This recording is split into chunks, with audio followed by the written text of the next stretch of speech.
Welcome back, detectives, for part 2 of the Lucy Letby case. In last week's episode, we covered the heinous crimes and started discussing the investigation into the suspicions that Lucy was attacking the defenceless neonatal patients on the neonatal unit at the Countess of Chester Hospital. The trigger warnings for this case are as follows: neonatal death and murder, medical jargon, a bit about policies and procedures, mental instability. So, with that established, let's delve straight back in. Over to Turtle. A hospital visit ensued in February 2016, where the Care Quality Commission was informed of the difficulties that had occurred when staff attempted to raise concerns with managers, but they didn't hear any mention of the elevated mortality rate. The subsequent report identified issues of short staffing and an issue in skill mix within the unit, but the overall report praised the positive culture within the trust, stating that the staff felt well supported and able to raise concerns and develop professionally. Following the deaths of the 2 triplet babies over 2 days, the lead neonatologist phoned the duty executive and demanded that Lucy be removed from the unit. However, the duty executive insisted that Lucy was safe to work and that she was happy to take responsibility if anything happened to any more babies under her care. Following this, the Trust's executive directors would convene to address the question regarding whether or not to involve law enforcement. Meanwhile, consultants requested management remove Lucy from the clinical duties, pending an investigation into her conduct. In April 2016, she had been moved from night shifts to day shifts by the unit's ward manager, and in July 2016, Lucy was transferred to the patient experience team and then moved to the risk and patient safety office, where she worked until 2018, handing it to Echo. By the time they began to query this, 7 babies had died unexpectedly within the unit. There was a growing belief among the executive directors as well. They believed that there were largely circumstantial indications of Lucy's involvement, and they had suspicions that certain doctors had embarked on a misguided witch hunt. They were predominantly concerned about the potential harm to the Trust's reputation, which would result from a police inquiry, and this led them to opting against engaging the police. Oh yeah, because its reputation is so intact now that they've let a serial killer go on for goodness knows how long and take goodness knows how many lives. Oh, I know. The medical director and chief executive decided that the best course of action would be to organise a review through the Royal College of Paediatrics and Child Health. This was initiated in September 2016, and at the same time, the unit's services were scaled back in July 2016, so that they no longer accommodated premature births before the 32-week mark. They did this by redirecting such cases to other hospitals in the north-west of England. The Trust set a narrow scope for the review, so that it excluded investigating Lucy's actions or the deaths, and instead would focus entirely on the unit's general service. The subsequent report was provided to the medical director and chief executive in October 2016. They had been unable to find a definitive explanation for the sudden increase in mortality rate, but had found insufficient staffing levels and senior cover. The report from the Royal College of Paediatrics and Child Health recommended that a detailed care review of each individual death was undergone, and thus the medical director requested that the neonatologist Jane Howden from Great Ormond Street Hospital carry out the case reviews. She responded stating that she was unable to conduct a detailed review due to not having the time available, but could provide a summary. She did this after briefly reviewing the notes and identified 4 cases that could potentially benefit from local forensic review, as to circumstances, personnel, etc. Regardless of the thorough external independent review that had been recommended by the Royal College of Paediatrics and Child Health, or the forensic review that had been recommended by Howden, records of the hospital board meeting show the medical director told board members that their reviews had concluded that the deaths in the neonatal unit were due to issues with leadership and timely intervention. Then, in September 2016, Lucy raised a formal grievance regarding her late June transfer to the hospital's Risk and Patient Safety Office. This was upheld by the board in the January 2017 after determining that her removal had been orchestrated by the consultants with no hard evidence. They then supported her return to the neonatal unit and then furthered it by offering her replacement at Alder Hayes Children's Hospital in Liverpool, along with support to develop advanced practice or a master's degree. The medical director even commented in the report that the intention of the trust was to protect Lucy from the allegations. On the 22nd of December 2016, the chief executive met with Lucy and her parents to apologise on behalf of the trust and offer their assurances that the doctor who had made the allegations would be dealt with. Are you fucking...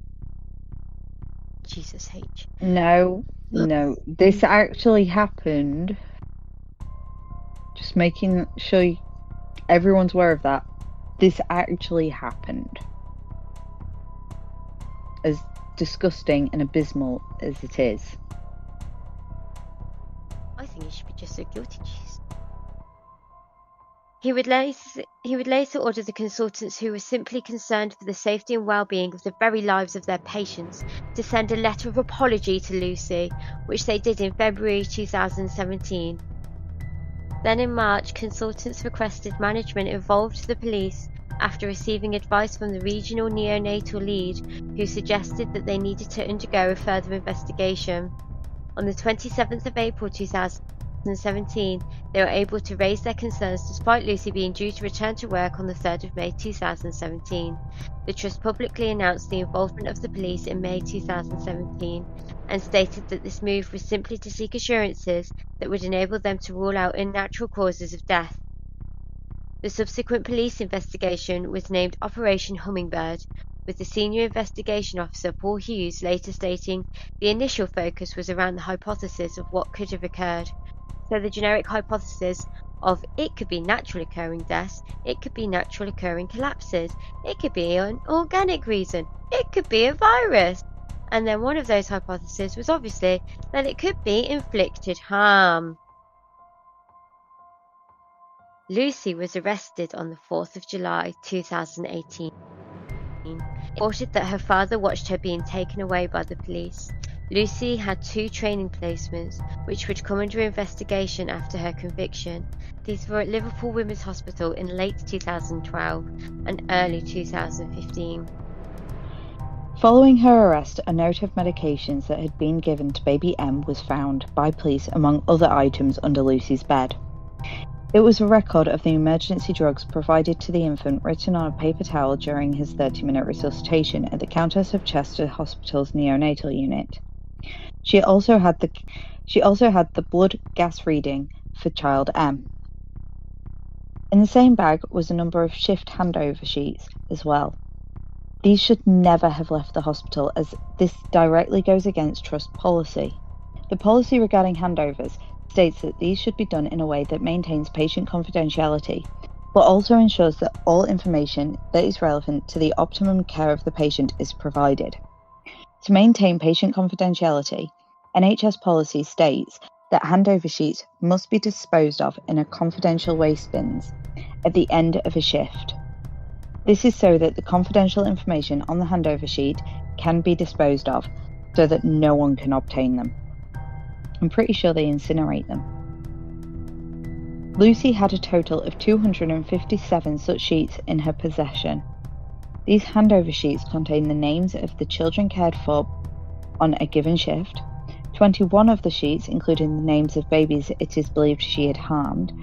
Though Lucy would deny that she had purposely collected them, had this actually been the case, she should have returned them to the hospital to be disposed of and reported it as a potential breach in confidentiality. I didn't intend to take them home, I just took them into the changing room and put them in my bag.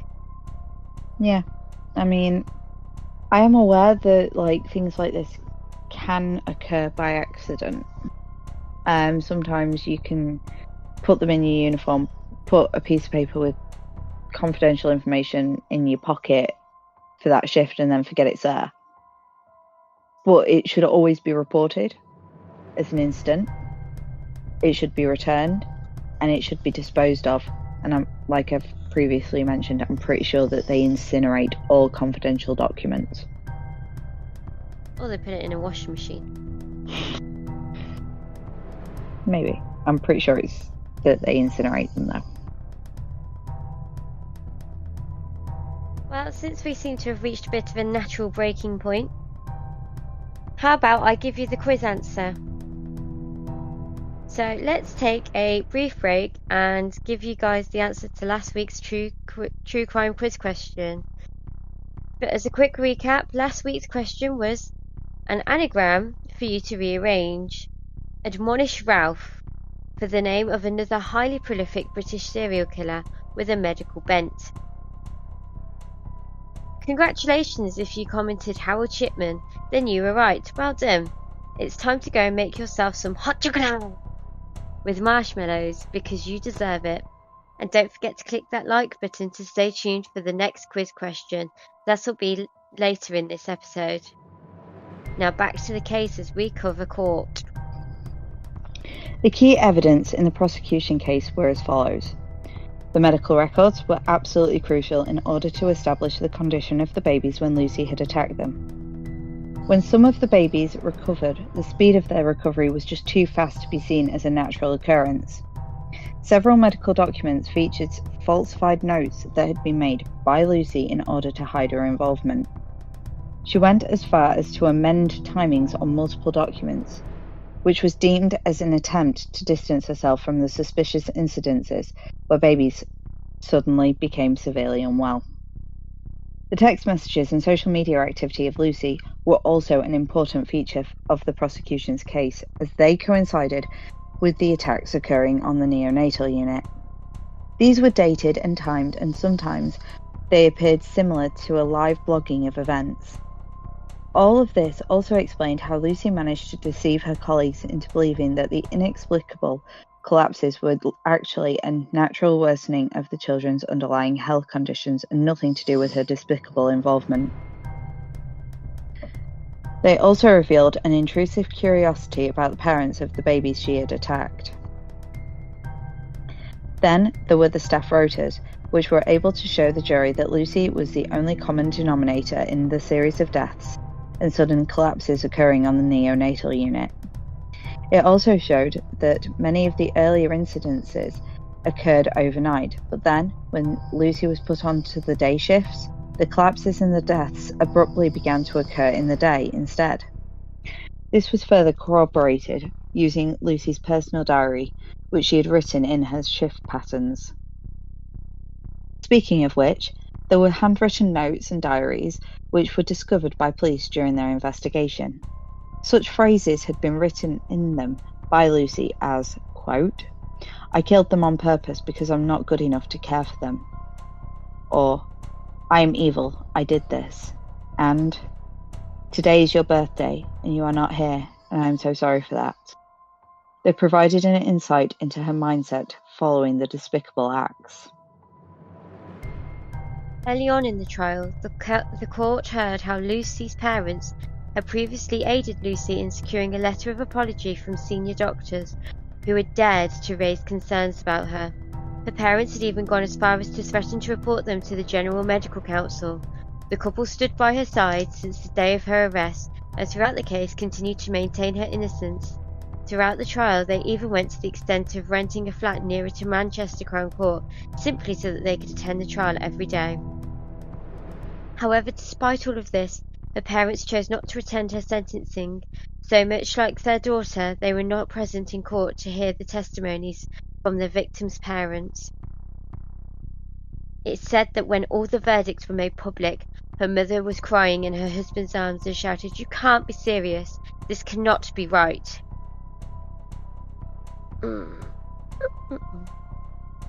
That's me biting my tongue, by the way, dear listeners. I don't blame you, to be fair. I think I bit my tongue a lot while writing this, just out of pure frustration and anger. Now you understand why I always write sarcastic comments in the brackets. Oh, I already knew that anyway. I've written enough scripts, but... Oh yeah, no, I know. It's cases like this are where I get really sarcastic tangent in brackets. I couldn't even do that with this case. I was just so upset. I don't know how else to put it. I was devastated for the parents reading it. I wanted to hit someone, and I'm not a violent person. I wanted to hit someone, and I am a violent person.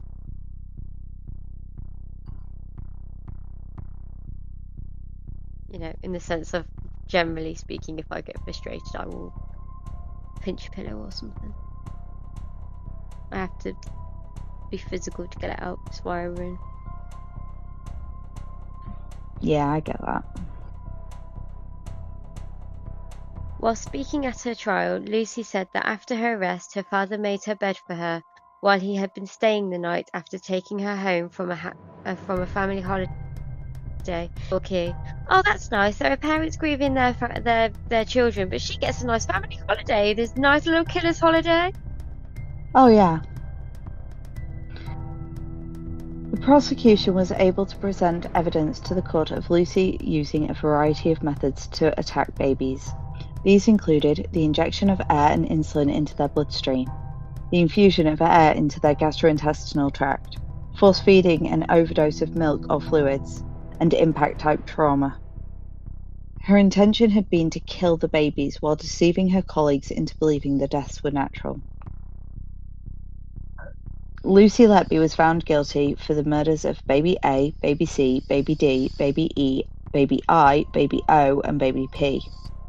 She was found guilty for the attempted murders of baby B, baby F, baby G, baby L, baby M, and baby N. She was found not guilty of attempted murder for baby H, however, it was a hung jury regarding the second attempt on baby H's life. There was also a hung jury for baby J, baby K, and baby Q. So this is going to be a little tangent from me following this on policies and procedures. The NHS Patient Safety Strategy describes how the NHS will continuously improve patient safety and will build on the foundations of a safer culture and safer systems. It states on their website, quote, "Patient safety is the avoidance of unintended or unexpected harm to people during the provision of care. We support providers to minimise patient safety incidents and drive improvements in safety and quality. Patients should be treated in a safe environment and protected from avoidable harm." In this case, there were fundamental failures to achieve this as concerns were raised, ignored, and patients subsequently died or were seriously injured for the rest of their lives.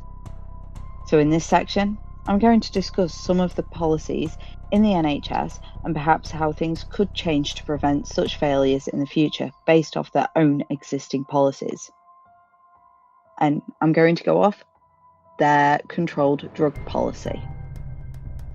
So, as this is not the first time that insulin has been the chosen drug of choice, perhaps it would be worth taking similar precautions to controlled drugs, which are already in place. According to NHS policy, controlled drugs must be kept in a cupboard that is only used for search and should be locked at all times with a lock that must not be common to any other lock in the hospital. All controlled drugs must be kept in their original packaging. They also have controlled drugs books, which are used to record receipt and administration. Controlled drugs in areas like theatres are counted every morning at the beginning of a shift and every evening at the end of a shift, with 2 members of qualified staff present during the count. This could be incorporated as a policy for insulin. This has been the chosen drug for both Beverly Elliott and Lucy Letby. It would ensure that if any insulin is unaccounted for, it is recorded, so that should such a thing occur in the future, it is easily and swiftly detectable. But that is just one suggestion being put forward by me as a potential way of preventing such occurrences in future.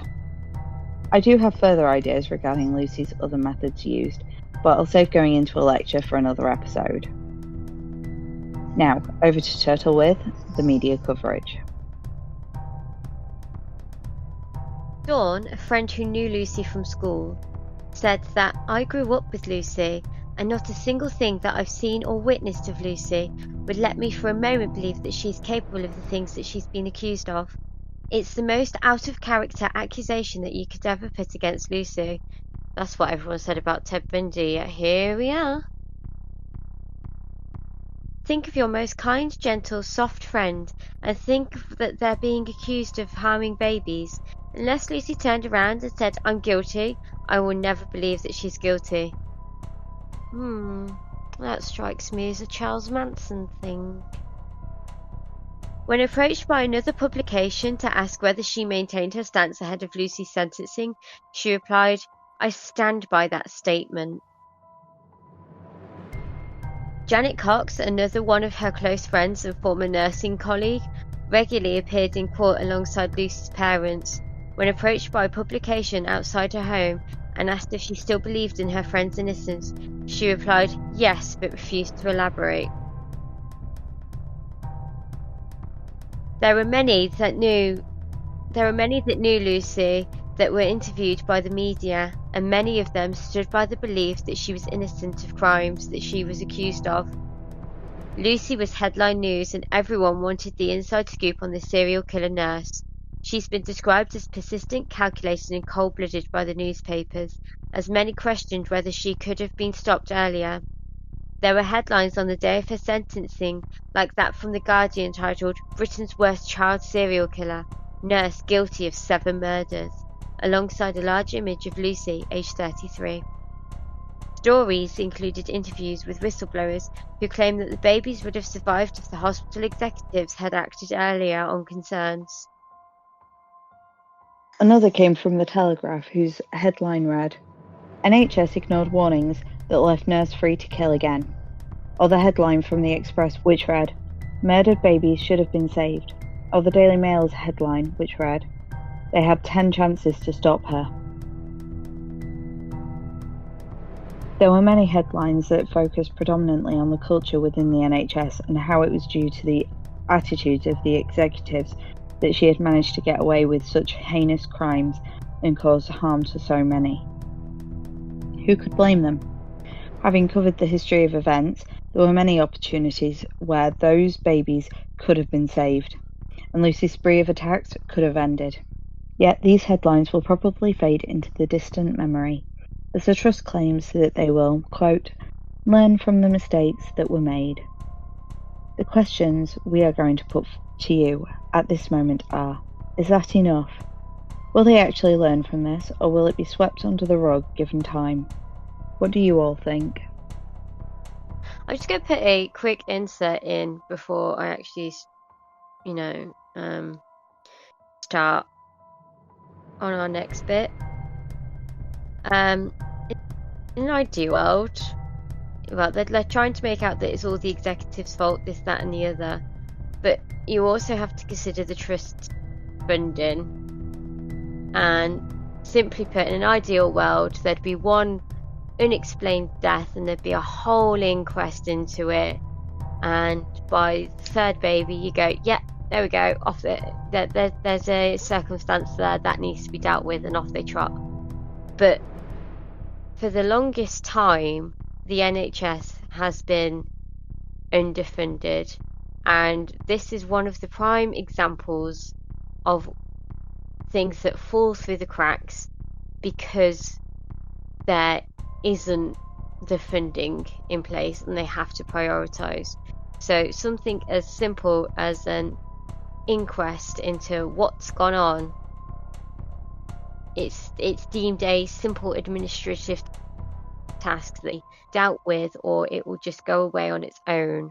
And in this case, it led to all of these unfortunate deaths and all of this occurring, and Lucy being left on the loose for so much longer. I would disagree. The execs definitely have a hand in it, but they were putting concerns forward. There was a serious worrying pattern emerging, and yet they were forced to give an apology There were many Oh yeah. opportunities where, had the executives actually pulled their fingers out of their bums and did their jobs, she would have been stopped and babies would still be alive that are not with us today. Yes, definitely. And I definitely agree with that, that. But what?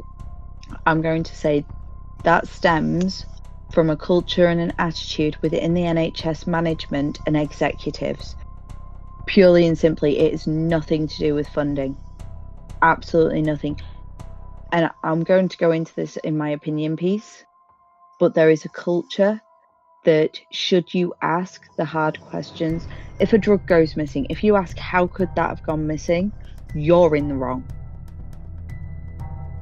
If I would. you ask questions regarding incidences that should not be happening, should policy and procedures be actually followed, you are in the wrong for asking those questions.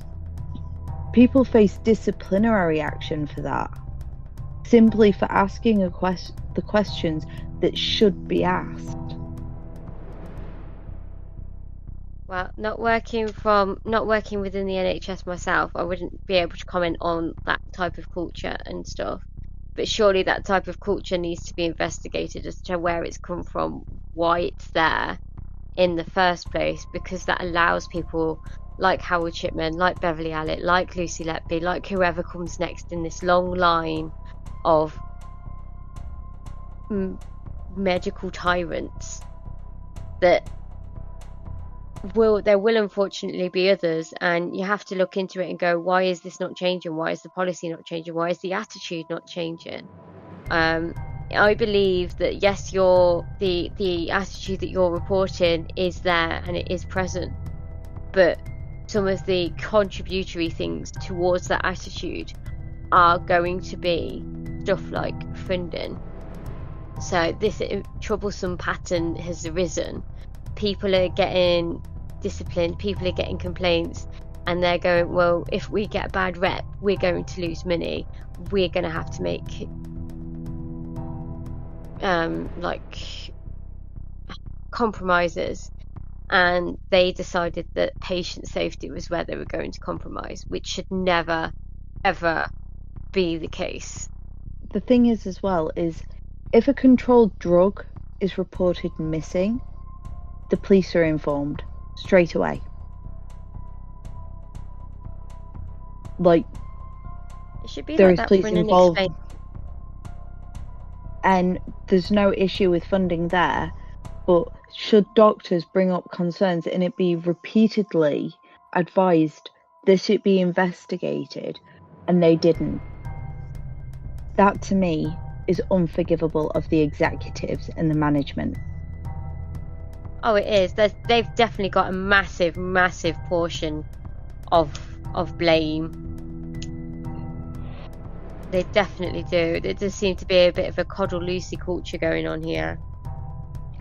Yeah, but it's not just coddle Lucy. It, like I say, if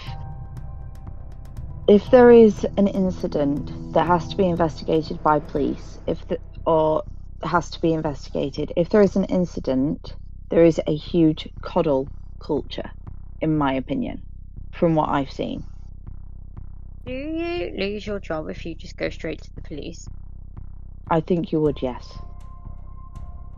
I don't know for certain, but I think you would. In my opinion, it'd be worth it if I thought I had a serial killer on the loose in my ward. Anyway, moving on before I give my entire opinion away before our thoughts and opinions. So it's that time in the episode where we give you another true crime quiz question.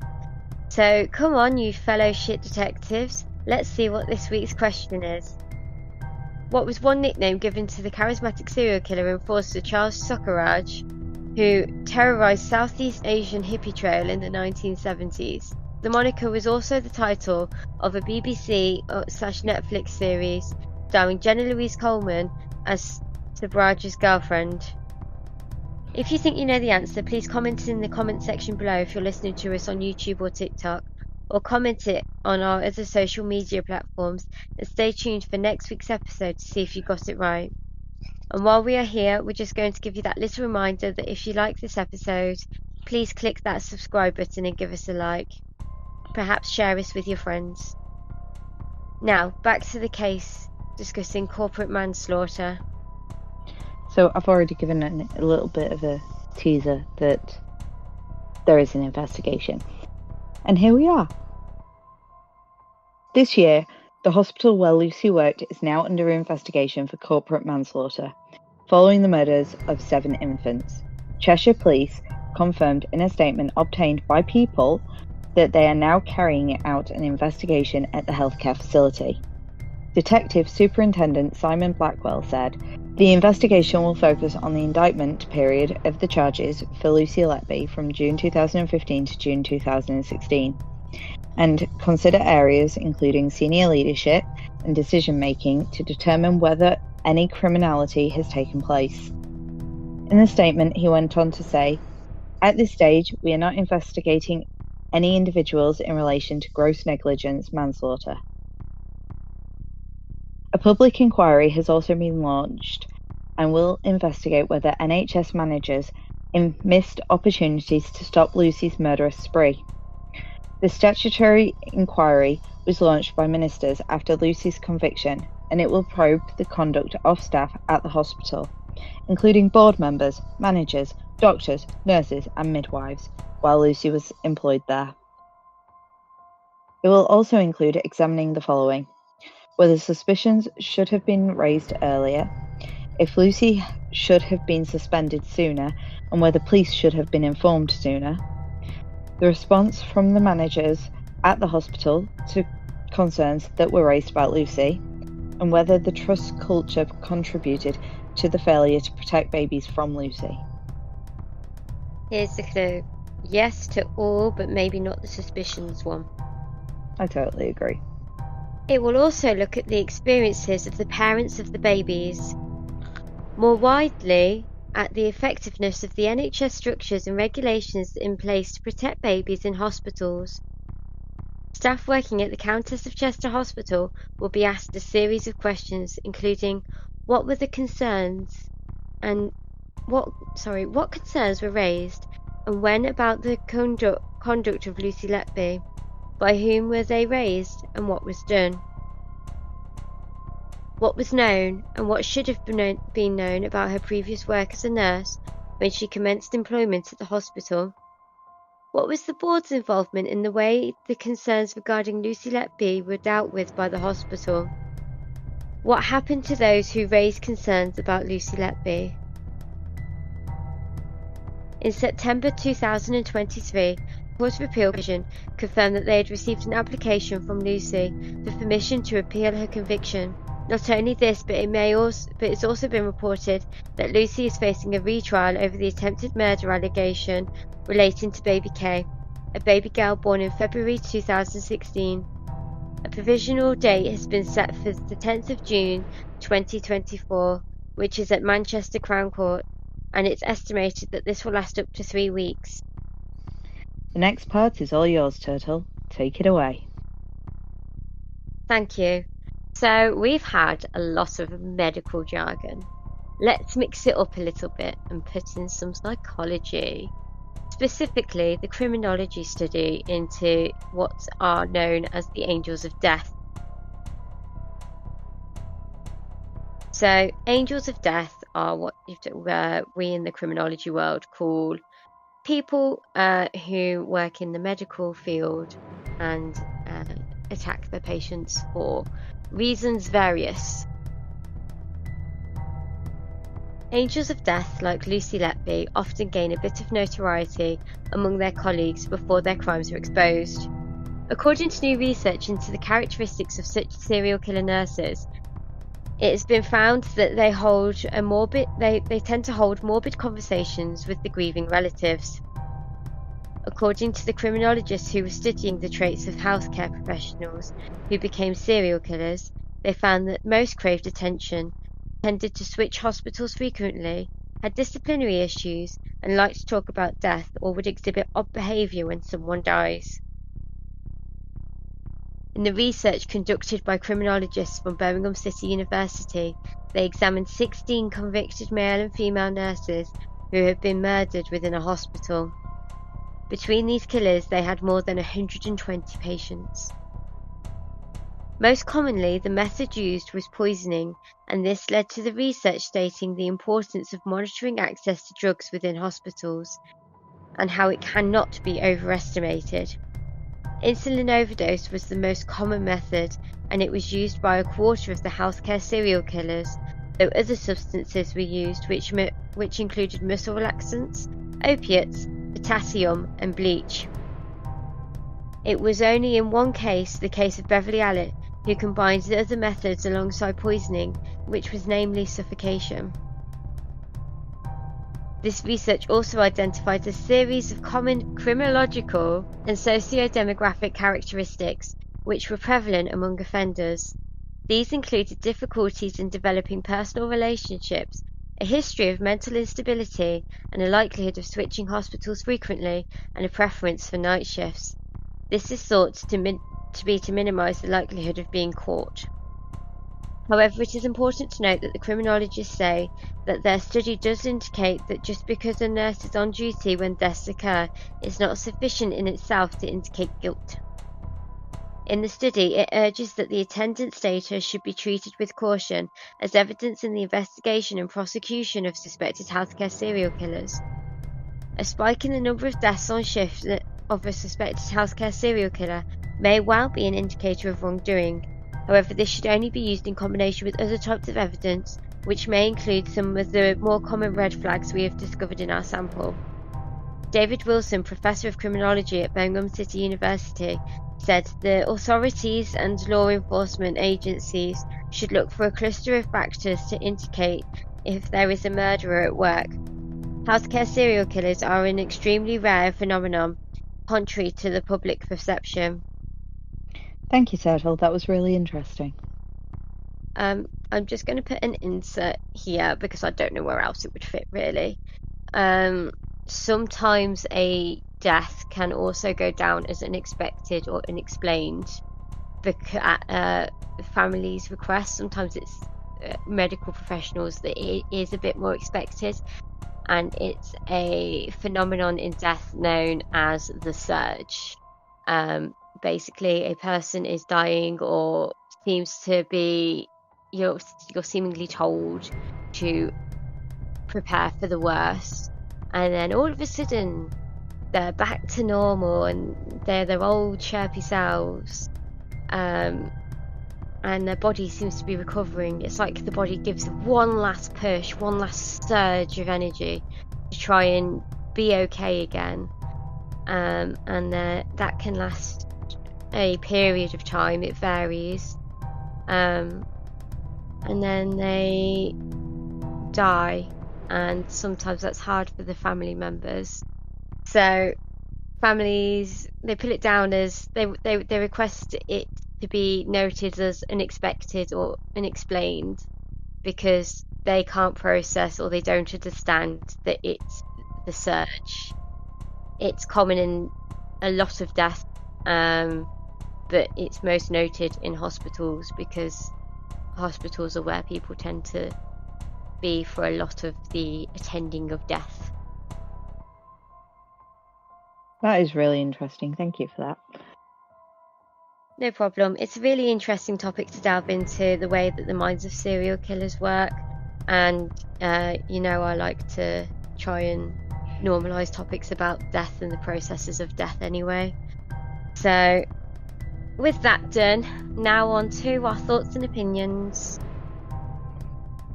So I'm going to start because, well, this case really pissed me off for a number of reasons. So, this case just proves the ongoing hide it under the rug culture that is within health and social care that we are seeing so frequently in the UK. Pencil pushers keep telling us that they'll learn from the mistakes that were made, but in my opinion, they never do. There needs to be an attitude to improve and actually learn from the mistakes. In my opinion, management were too quick to shut down investigations and weren't willing to ask the hard questions, and those that were willing to ask them were shoehorned. In industries like aviation, for example, improvements are constantly made because when people die, they ask the hard questions, they learn from the mistakes made, and they implement safety measures so that it doesn't happen again. And when I say the hard questions, I'm talking they ask the questions of how did it happen, what human flaws were made, to learn from it. So there's examples of cruise ships that have gone down and they have learned from those mistakes by questioning the staff, and it would have been rigorous to go through those sorts of questioning and would have taken an emotional toll. From what I can gather, those that ask the hard questions because they want to learn from those mistakes to prevent them from happening again, they often get disciplined. And they're told that they shouldn't be asking those questions or trying to learn from it because of X, Y, or Z. Had they simply done a thorough investigation into the deaths when a visible pattern had started to emerge, more babies would still be alive today.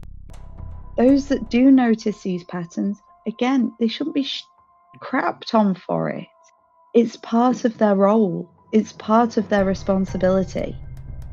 Their responsibility is to protect patients.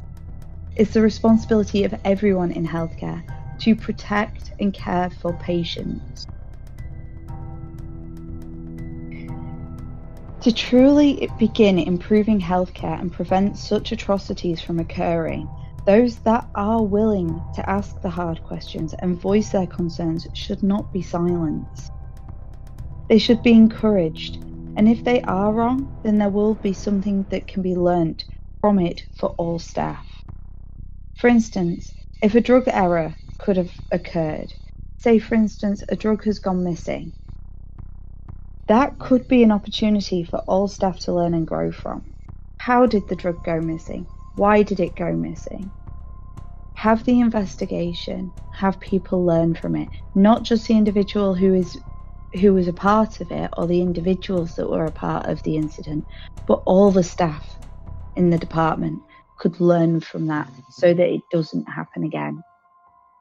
Because drugs can go missing and it doesn't necessarily mean that somebody's stolen it. You know, accidents and mistakes happen in healthcare because we are human, but to actually learn from it means that the staff on the ward, in that area, in that field, all of them could learn from it so that it isn't repeated. Personally, if I were one of the staff involved, I'd have been asking questions, and I'd have been looking for patterns or ways to prevent further incidents. However, I also know that those in healthcare try to do that, and someone higher up in management is always there to tell them they shouldn't be trying to learn from that, because it is not their place. They were looking at the deaths. There was an increase in deaths. They know what the death rate should be, what is normal, or within normal parameters, because everything is a parameter. And this was abnormal. There were far too many deaths in far too short a time period. Still have an investigation and just be on the cautious side, because at the end of the day, you are dealing with patient lives, and that should come above people's feelings. I'm sorry, it should. As hard and as horrible as it may feel, your feelings in retrospect to somebody's life, it doesn't matter, because that person's life matters. Their families matter. The effect of a death is far greater than just a few hurt feelings. And you can rebuild relationships afterwards if you are understanding of this was done in the best interests of our patients. The issue is you are never in the correct position. Either you're just a student, just a nurse, just a doctor, just an ODP, just a HCA. Shouldn't matter your position. If you are willing to learn from it and you are wanting to look into it because you find something isn't right, it could just be that somebody's been failing to record controlled drugs, for instance. Regardless of what the issue is, if you feel that there is something amiss going on, that something is not a protocol is not properly being followed, or something like that, you should be allowed the opportunity to ask questions and find and learn from it. And everyone should be given that opportunity to learn. But that's just my opinion. Their feelings are getting definitely got priority over patient lives in this case, and that is wrong. And that is something that needs to be looked at, it needs to be addressed, and it needs to change. But that's just my opinion. Honestly, this entire case has had me biting my tongue at one point so hard I had to actually verbally get bits of it out. If you're very good at speaking in non-verbal hums and dums, you'll probably hear the exact words I was saying. Unless Sound Wizard is very nice and decides to edit it out for me. But this is the first modern day serial killer that I remember being apprehended and going to trial for. And all I could think at the time was those poor family members and those poor staff members who must all be feeling such survivor's guilt at the moment. Such a feeling of, could I have done more?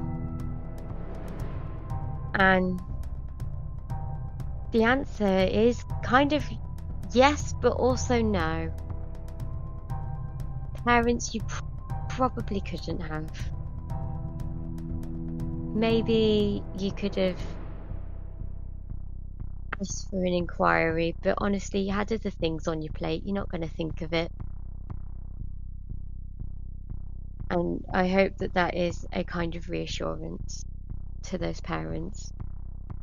The staff members, though it's not your fault, I am curious as to why those who were made to write apology letters and who were essentially waved off by administration didn't go to the police, or why the police weren't informed after their attempts to do it by the book, so to speak, fell through and they were blamed.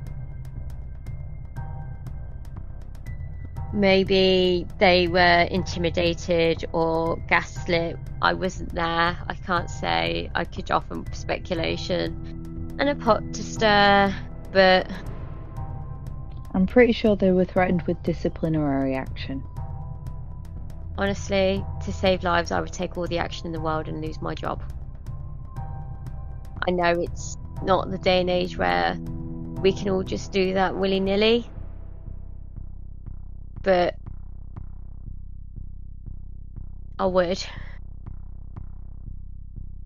Maybe in line with that, we should be looking to the police and exploring options and methodologies of ways to protect NHS staff who do go to report, so that they can go to report it to the police and not risk their entire career. So that instead of getting the managers say, yeah, it's okay, come do it. Well, this is an investigation. This, try and get their approval. It's not going to happen because it's just not going to happen, apparently. Rather than wait for the management to actually pull their fingers out their asses and their heads from their asses at the same time, the police were already there. The police were already aware of it, and they go, you've got something going on. You need to be having a look at it. Whatever the reason, you need to be having a look at it, and we'll be here to offer assistance if you need it, type thing. Like, this has been drawn to, it's been drawn to our attention that neonatals had a number of deaths that are unexplained and unexpected, and that's something you should be investigating. Maybe then the management would have pulled their fingers out.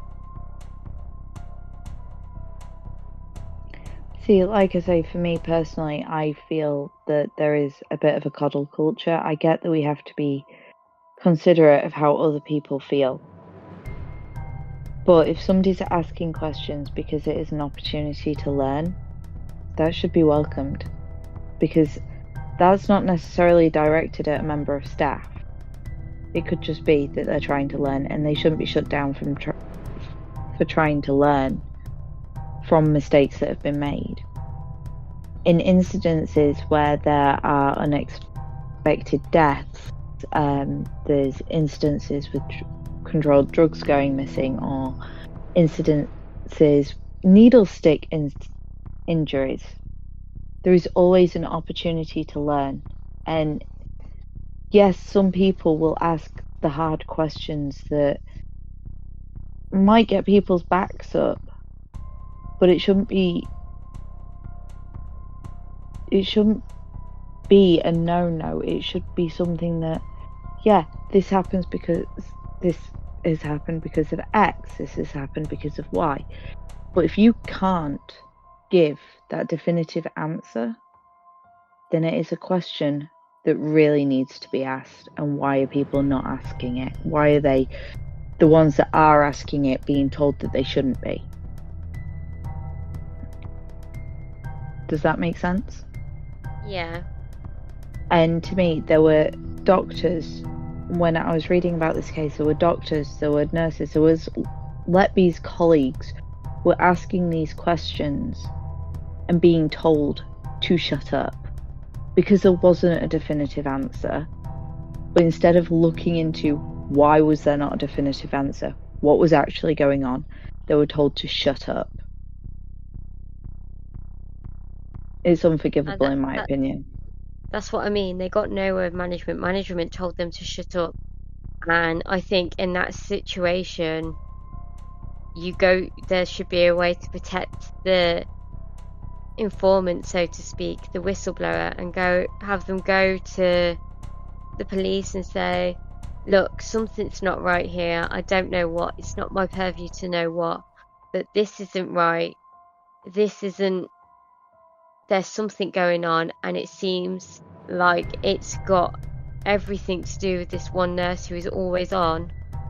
Spoke to my management about it, and they've told me to shut up. But I couldn't, in good conscience, not go to the police in that situation.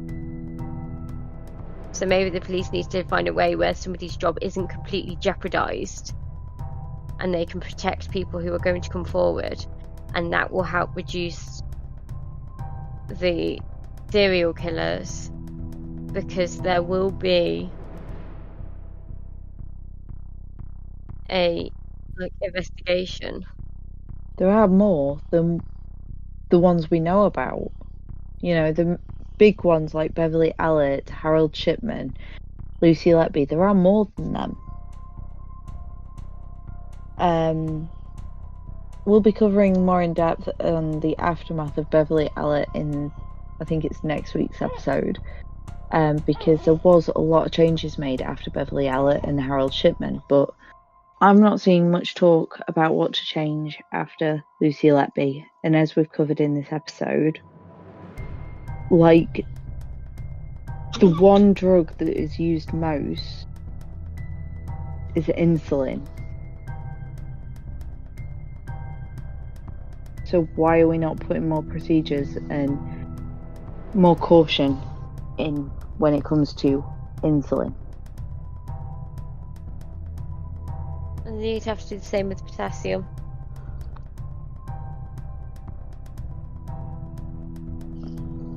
Because that'd be the one they'd go to next. Yeah, but you know what I mean? There has to be new protocols put into place, and they can use the existing policies they have and just tweak them a bit. I know it's a bit more paperwork, but it's clearly needed so that these sorts of things can be detected a heck of a lot faster. I mean, can you imagine if it was written in a controlled book, in a book, every day at the start of a shift and at the end of the shift, if it, on the insulin count, and then one goes missing, you would know that one insulin has gone missing by the end of the shift. If there has been a collapse, you would know on that shift, you would know that there could have been some sort of link to do a pathology. It makes it so much quicker, so much more efficient. You're so much easier to detect. You know, if you find that insulin is going missing, but there hasn't been a collapse, then an investigation can ensue as to why that insulin is missing, so that it's tracked down so much faster. But that's just my opinion.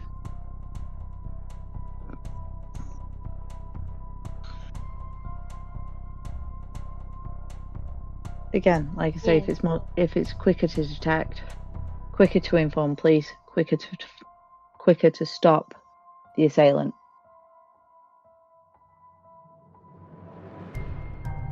Did they question her sanity at all? Lucy's sanity? I couldn't really find much about that. Couldn't really find much about that, but I think it's pretty common for those that work in healthcare that become, killers, that generally they have some form of Munchausen's, but I couldn't find anything regarding Lucy. That would make me inclined to say no, because they try and give Munchausen's the worst rap ever. And sometimes Munchausen's can literally just be like health anxiety. It's like hypochondriacism. Like really intensely hypochondriacism. You know, Beverly Elliott suffers with Munchausen syndrome and Munchausen's by proxy syndrome.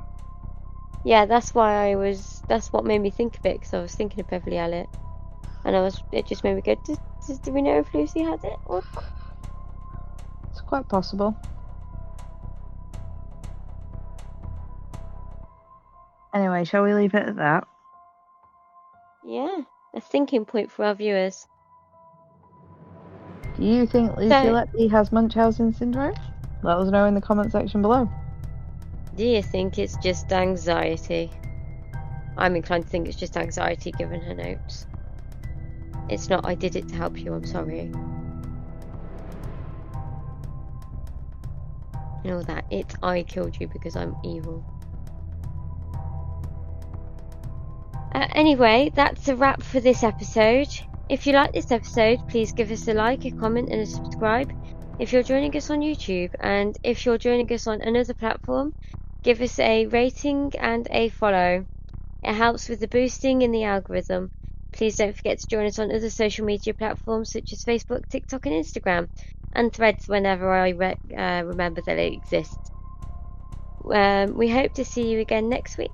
Also, please don't forget to share us amongst your friends. You never know who's going to be the next shit detective. Bye.